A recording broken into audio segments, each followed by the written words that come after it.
Niagara ધોધ America અને કેનેડાની વચ્ચે આ ધોધને જોવા માટે લોકો દૂર દૂરથી વિશ્વના અનેક જગ્યાઓથી આવે. બસ જીવનનું પણ આવું છે.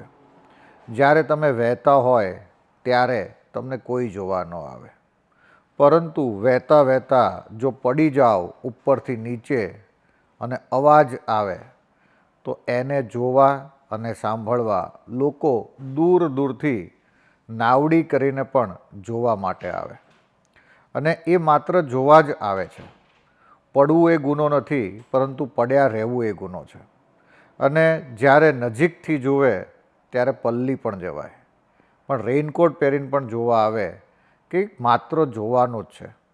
બસ જીવનમાં પણ આવું છે. જ્યારે કોઈ વ્યક્તિ તકલીફમાં હોય ત્યારે આપણે માત્ર એને જોવા જઈએ છીએ. એને એક ટેકો પણ કરવો જોઈએ, સહકાર પણ આપવો જોઈએ, પરંતુ સમજમાં એ ત્યારે આવે ત્યારે સમાજ કહેવાશે.